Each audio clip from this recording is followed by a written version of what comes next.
Hey, folks, welcome back to the Mac and Mike show. I'm Mac, of course, and he is Mike because he's not Mac, and that's kind of works out that way. So, Mike and I are not together today. We're separated. He wasn't feeling well. I have some other obligations to do, so we kind of moved the recording session from one day to the next and then back to the original day. But we're here now, and as Mike and I were briefly talking about what we were going to talk about today, there's a whole number of subjects. I mean, Marco Rubio's had a pretty outstanding week. But there's been some really interesting things happening this week. But rather than Mike posted something on his Facebook page, and I thought, Mike, what you post on your Facebook page not only is personal, but it's also really global. And I'm going to toss it over to Mike to let him say what he posted on his Facebook page and why it has, why it's appropriate to talk about in all the different circumstances that we're hearing about on the local, national level today, including our personal lives. Mike? Yeah, well, my son-in-law posted on his Facebook page, let's encourage each other today and post something inspirational. And so I reflected, and now that you and I are older, so we have more of this type of experience in our lives. You're always worried about the future and what it holds, and it goes back to maybe when I was in school, and you had an upcoming test, you were nervous, you didn't study enough, or you had a date with a girl and you didn't think it was going to go well at a job interview. Doesn't matter what it was. We all get this, uptight kind of feeling. And then the more of these things that you go through and the older you get, you realize that you got upset for just about no reason at all. So I posted something from Jeremiah 29:11, which reads in the New International Version, "For I know the plans I have for you, declares the Lord, plans to prosper you and not harm you, plans to give you hope and a future." So, of course, when you're young, there's a lot of future ahead of you. When you're older, there's not quite as much. But yet, we as Christians have all eternity to look forward to if you happen to be Christian. And I notice, I'm sure some of our audience does not have that same faith, but it's still applicable and wise, even if you don't have Christian faith for eternity, that the things that we face on a daily personal level and even globally when we worry about everything, it is typically, I mean, think of all the hand wringing that's gone on in the last 60, 70 years. Not just about, the current president, but, previous presidents, wars, Russia, when it was the Soviet Union and we had, you know, the Cold War, everybody's on edge. We used to duck under our desks for nuclear drills and like that would save you. But it didn't manifest. And if it does, whatever that terrible thing is, if you emerge on the other side, it's typically okay. And that's 99.9% of the time until the day, I guess, the doctor tells you that's it, or you clutch your chest for the last time and fall over. And then, for those of us who believe, it's just the next chapter. How about you, Matt? What do you think? Well, you mentioned about punching your ticket, and recently we lost Scott Adams. I don't know if you ever watched or read anything he did. He used to do the Dilbert comic strip, and Scott Adams had cancer, and he passed away recently. He used to have a program that Coffee with Scott on the internet. I used to catch it occasionally, and last time I went there was a video for his wife saying Scott's gone. We knew he had cancer, we knew he was dying, we knew it wasn't curable, but he passed on. He had a very good attitude towards things.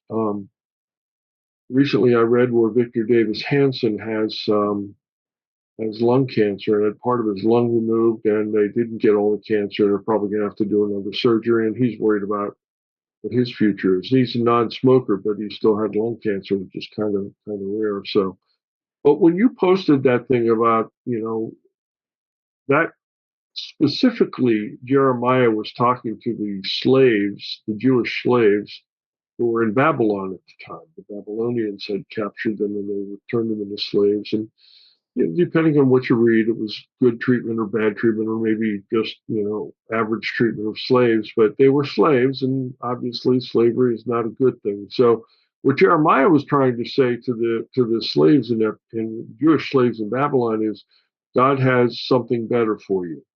And I think if you just, I had occasion, extended friend who has some difficult times going on right now, and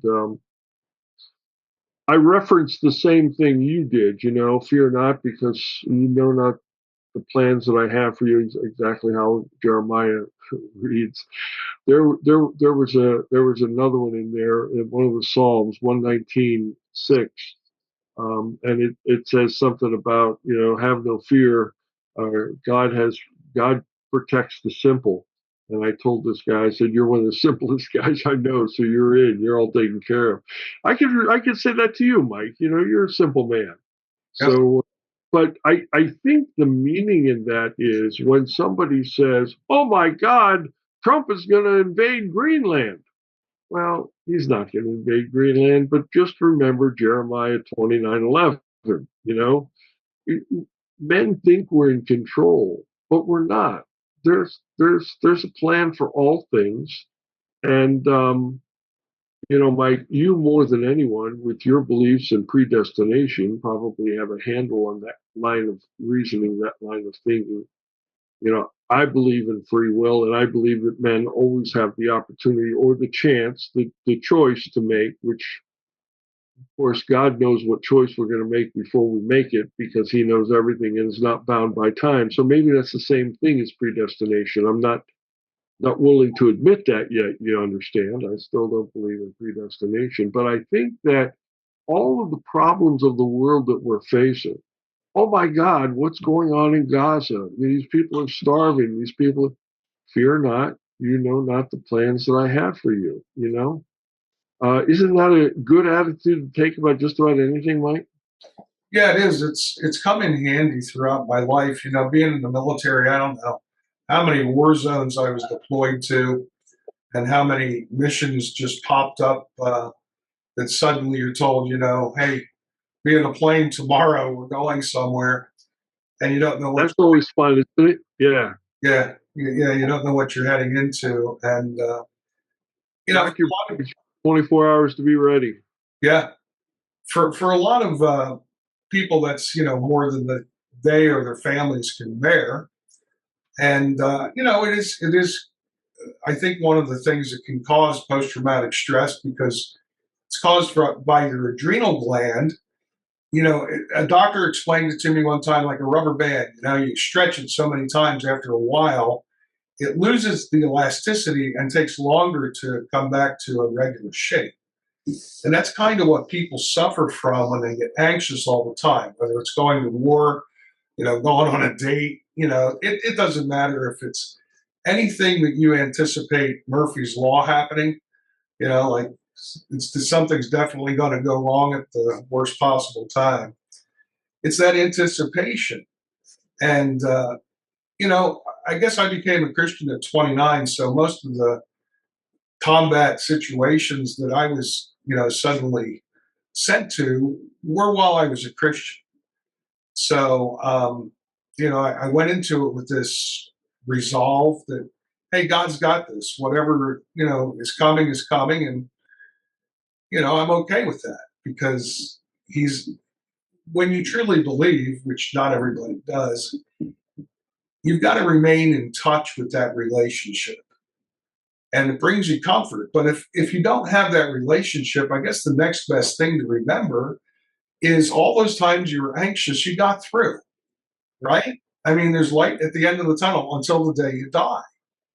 And, I think that's just a good, encouraging way to help us settle down in our current life. Like you drew it into politics, which is true. You have all these, what's all these guys called preppers. Now I was, taught combat search and rescue, right? So a lot of guys think, oh, talk to Mike about prepping. And I said, I don't prep. I have no prep. I got a little firewood, I got a little food. Okay, I don't have like stockpiles of 10-year dried goods or something, because I've been down this road too many times where the world, like Chicken Little, the sky is falling. Well, if the sky falls, God's got me. So I'm not really that worried about it. You ever wonder what those people who don't believe in God have to hold on to? Well, I used to be one of those people, so I do understand that I think people that don't have faith, they live in denial.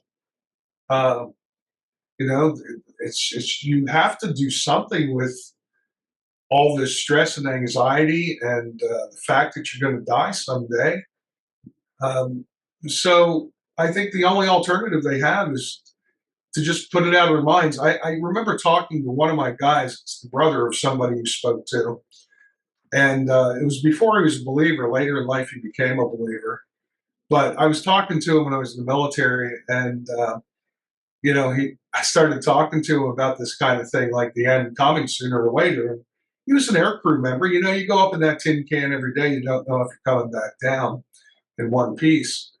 Um, he just went, "Oh, I can't talk about that. I get all worked up. I can't talk about that." I thought, okay, see, that's related to the person that doesn't have faith. Right. They just run away from it and live in a state of denial. And it's avoidance. But sooner or later he came around. I didn't push him any further. I didn't want to make him feel any worse. So I said, okay, let's let this thing go. But, yeah. There's that old trite saying that's,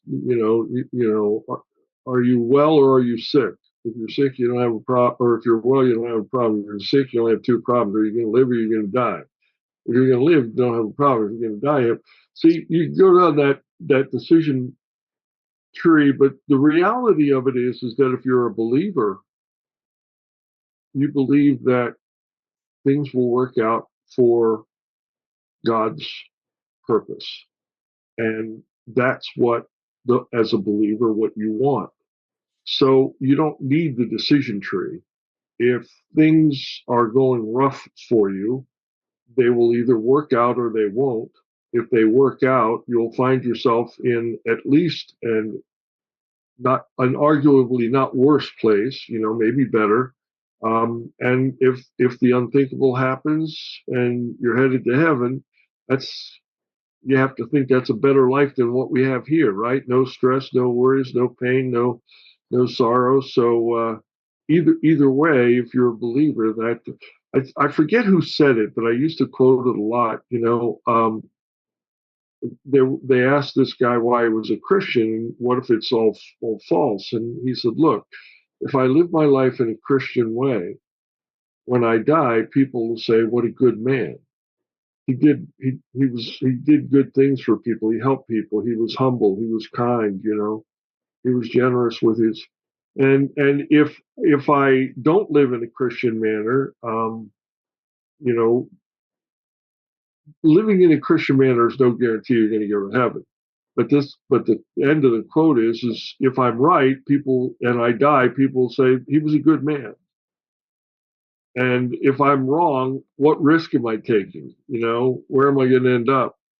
And that's good, I think, for people to think about. But it's not in the context of 29/11 that we're talking about now, and not the context in which people have this anxiety and people have worry. My brother is one who has terrible anxiety. He's always looking at the worst possible outcome of everything. You heard of the glass half full or the glass half empty, right? Yep. I don't necessarily think I'm always a glass half full guy, but and this is probably one of my faults, but I have enough confidence in my human abilities to solve most of life's problems. There are those that are insurmountable, but as a prudent man, I've also taken measures to protect me from some of life's worst problems in advance, right? There may come a time when you have a unexpected expense. So you save money and put it away for that unexpected expense. I'm one of those people that pre-planned his funeral. So whenever I go, we already know what's happening to me. Nobody has to worry about it.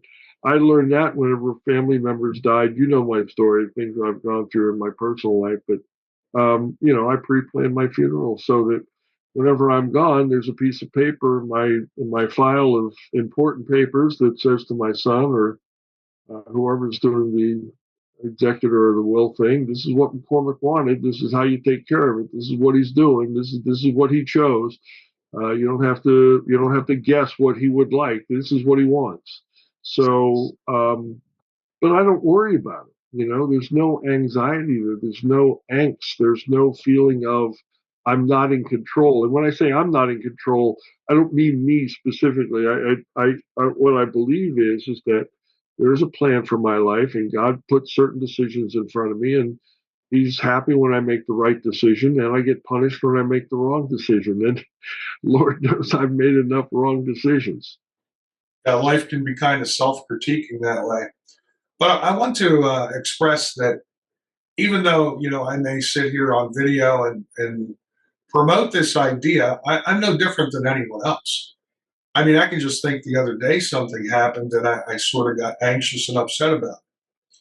And so, this doesn't make you immune from that type of thing. But, in the middle of a conversation with someone, I blurted out an expletive and I said, that's okay. I got to live by what I preach. I realized that I wasn't living according to my own belief system. I said, if it's going to kill me, it's going to kill me. It's my time to go. It's my time to go. So, but you get caught up in the moment. You forget because you're living in this, this world that is so far removed from the kingdom of God that you forget that He's always with us, and you lose sight of it. So I don't want anybody out there to say, "Oh, I've got to be this perfect person that always remembers that God's always with me and has a plan." But the better you practice it, like I said, it took a couple minutes, but then it dawned on me. What do they call that when you act in a way that doesn't go according to your beliefs? There's some term that floats around today, and I just can't pull it out of that file drawer is shut. Type That's what happens when you get old, Mike. Oh, cognitive dissonance. I resemble that. Yeah, cognitive dissonance is the term. So it's when you say or believe one thing, but you act differently, or vice versa. You act differently than you believe. So it's important to remember to be ready to forgive yourself for the sin of not remembering God's there. And I think that is sort of sinful because we're to be with Him daily and always, not just on Sunday, not when it's just bedtime and time for prayers and morning. It's supposed to be an all day, everyday thing. But we are human. We're frail. We forget. We sin. And so I don't want anyone out there beating themselves up just because they forget something. And humans are not perfect, Mike, and the earth is not heaven. There are imperfections, there are trials and tribulations we experience here on earth, and there is a reason behind all of this.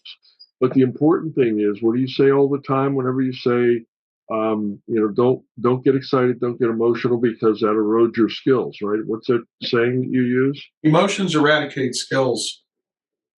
And that's true. I think that when we allow ourselves to, I have one friend in particular, I won't name names, but when he makes emotional decisions, they're always troublesome decisions.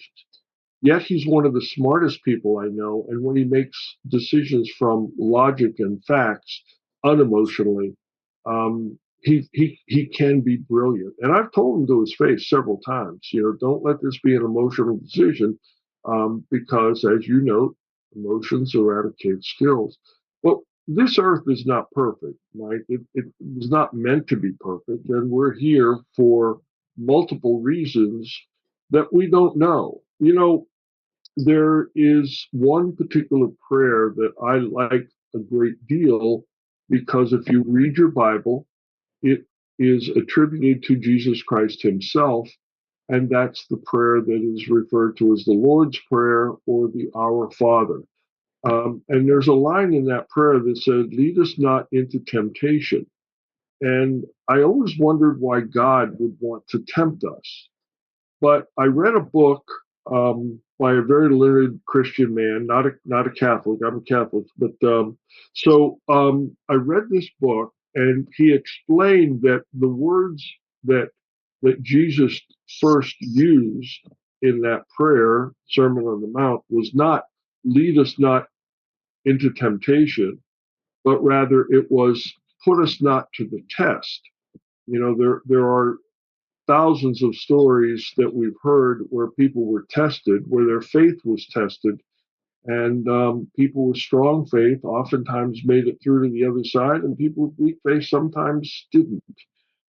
So if you take the term "put us not to the test," and you understand that the test is not coming from the creator of all, but rather the one who has been thrown out of heaven for wanting to be God, then you understand why we're tested and what value that has to us, because just like some of the stories in the Bible, those people who came through the test to the other side were always rewarded by God. So I think that's important to remember.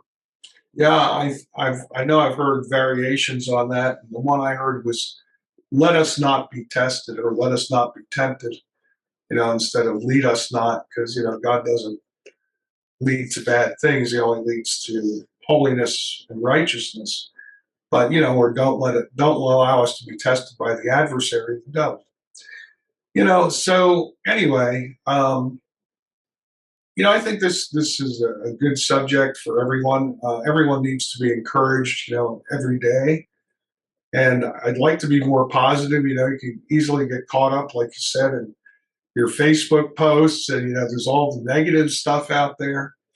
But it's good once in a while to just remember that life is actually pretty darn good. Especially for us blessed enough to be here in America. And I just don't know what more to say, except that I think this post would be good for the BibleAnswers.net, Mac and Mike, and even Veterans for Trump, because we've covered uh, faith, politics, and military things. But Mike, even though we're talking about a Bible verse, I don't think at its core the base message that I'm trying to send. I don't know what you're trying to send is. You know, there are motivational speakers and there are learned individuals in lots of walks of life will oftentimes talk about things like visualization. Tony Robbins oftentimes will tell people that he's working with, you're a you're an athlete in the 100-yard dash. Visualize yourself running the 100-yard dash. Visualize yourself finishing first place. Visualize you leaning forward and leaning your chest into the tape.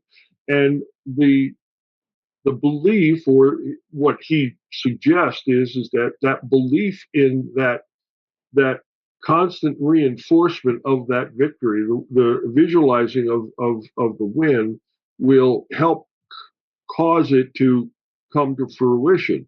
Now, isn't that the same kind of message that Jeremiah is sending in 29:11? I mean, it's not God based, but isn't it the same kind of message? Have faith.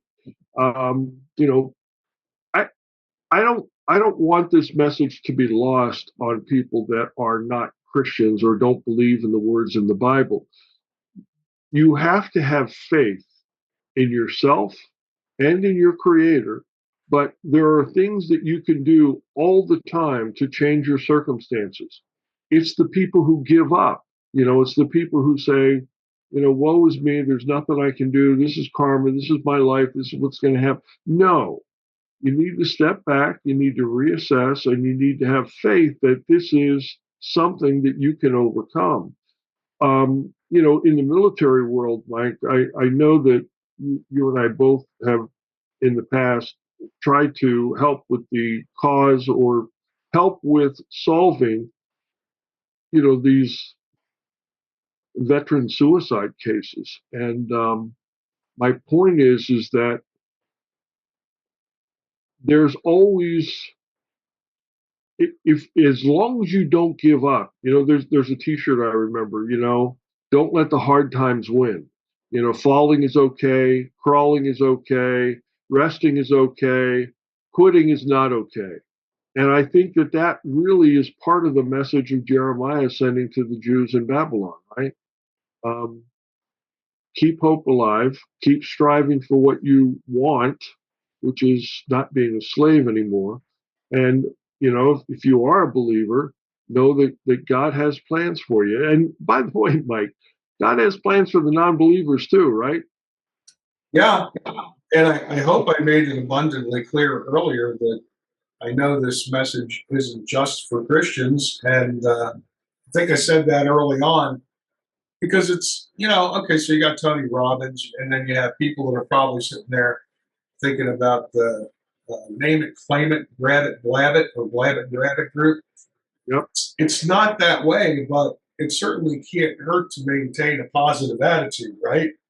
I mean, No, who can argue against the wisdom of maintaining a positive attitude? It certainly right. isn't going to help situation to get a negative attitude because that tends to get people to ruminate on the past and all the productive time they could be using that energy for something else. They're wrapped up in anxiety and possibly depression and anger, all these other emotions that aren't going to do us any good. I mean, it takes practice. It's not something that you can just come to overnight. And I think it's one of the blessings of getting older because you've been through more, and it's sort of like that reflexive muscle is now strengthened to the point where at least a lot of us don't overreact to situations. You either become the crabby old grandpa, get off my grass type, or become the kind, gentle old grandpa that you can go to, and he's easygoing, and he doesn't flip out on you, and you can just talk to him or her. One of the things I love about you, Mike, is your demeanor does not change when if somebody were to tell you that your dog died or they tell you just won $1 million prize in the lottery, your facial expression and demeanor would remain the same. You take good news and bad news with equal aplomb, and that's a credit to your character. And yeah, again, when we talk about the Bible, and there are people who are non-believers, I would ask the non Bible believers to just consider this fact. There are not a lot of written materials, books, that have lasted for 2,000 years, right? So if something has been around for 2,000 years, it's either a very very odd occurrence of the world, because not much has survived that long, or people have found value in it over that time, and they've made sure that it survived. And I don't even care if you read the Bible and without believing that the Bible is divinely inspired and comes from what I believe is God, or the Creator, as we call it in our founding documents in America. It's a good book with a lot of good advice, and Jeremiah is just one of those people. And I think we err when we dismiss things out of hand because it doesn't fit our narrative, right? I get a kick, when the people protest against our law enforcement, and this is something I posted on my Facebook page. I hear people make statements. Um, ICE is just like the Gestapo. These masked bandits are grabbing people off the street and whisking them away to who knows where they're never seen again. Well, what I posted was, I know it's a lie. They know it's a lie. You know it's a lie. Yet they continue to repeat the lie and people still believe it. How is that possible? Now, setting all the negative terms like useful idiots and all those things aside, what is it about something that we know is not accurate, yet we choose to believe it anyways? I called my brother out on this the other day. he was talking to me about something that might happen and something he wanted to happen. So he looked for ways he could confirm that what he wanted to happen would happen. And I said, Mike, that's confirmation bias. I mean, you're wishing this to be true, so you're trying to find ways to justify, the answer that you're looking for instead of just looking for the truth. And I say you must always be careful of that. And I think that's what happens sometimes with these people. Look, it's sad to say, but Renee Good hit an ICE officer with her automobile. The ICE officer shot at her car, and she's dead. And I saw this very funny meme, and I think I sent it to you, Mike. It went something like this: do you know that 100% of the people stay at home in their kitchen drinking coffee and don't go protesting against law enforcement officers? 100% of those people don't get shot. No, that's a very good point. Let's clarify the other Mike is your brother, not me. Yes. So, but yeah, I mean, this I think goes to both sides of the spectrum, left and right. It's more prevalent on the left right now, but there are people on the right that believe things counter to, obvious truth. So I guess we put those people in the camp of saying, well, they have particular faith that what they believe is true, whether it's a conspiracy theory. This came out in the news, I think, last night. Who is the Nicki Minaj, who is now like a darling of the right because she supports President Trump? Well, here on an interview, here on an interview, she comes out, I guess, with somebody else in a casual interview. And I don't know if this is new or from the past. She's asked if she believes we landed on the moon, and she says no. So all of a sudden, you put her in the pile of lunatics that believe in the conspiracy theory about the moon landing. And so you got to be careful on how much you get excited about people that come over to your side on a political thing, because they may believe a lot of things that are kind of kooky on the other side. And that's the nature of the human condition, and it doesn't speak necessarily to, the plans of God's prospering us, but it does speak to what you were talking about, which is how people can believe things against all the evidence, because they'll take a small subset and listen to only one side and never truly get involved in critical thinking. You said I'm smart. You met a guy that knew me 25 years ago that said I'm smart. I always say to people, I'm not smart. I'm curious. I ask questions because I don't pretend to know it all. And when I hear things that kind of send my spidey sense up, like dealing with flat earthers, and I've dealt with people that believe that, and a missile hit the Pentagon kind of stuff instead of an airplane. All these kind of wild conspiracy theories. I just say, well, let's ask further questions. And the more questions you ask, I guess the smarter you seem, because I don't know. I'm not that intelligent, just inquisitive. Mike, I always use the standard of evidence test to things. I get a kick out of people, like you said, Nicki Minaj did not believe we'd land on the moon. Well, let me tell you something.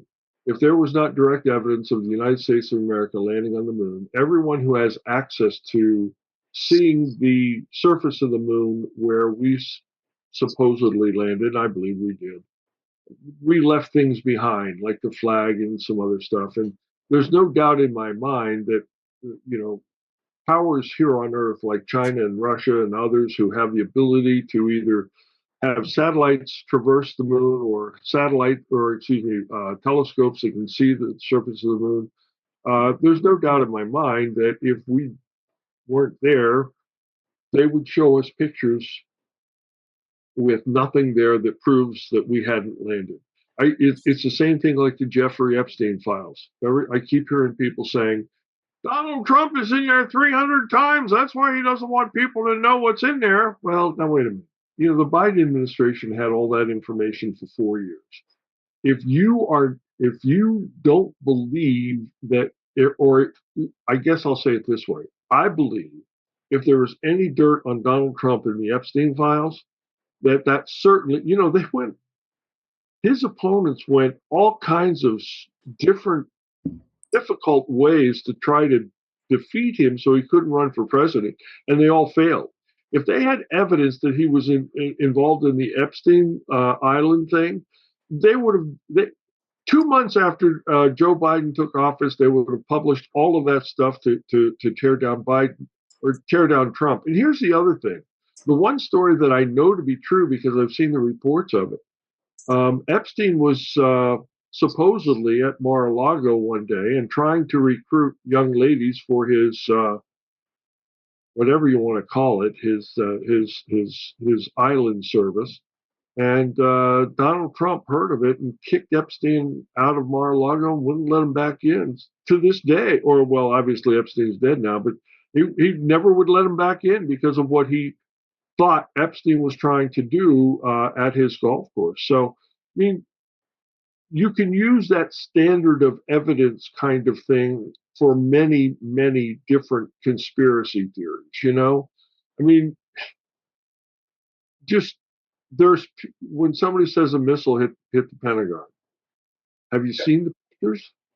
I mean, there's pictures that exist. I know you can't always with all the AI stuff we have today, which I find to be so frustrating because I don't know if something's true or not. I just sent you a picture the other day. I said, "Is this true or is this AI developed?" It involved Ilhan Omar.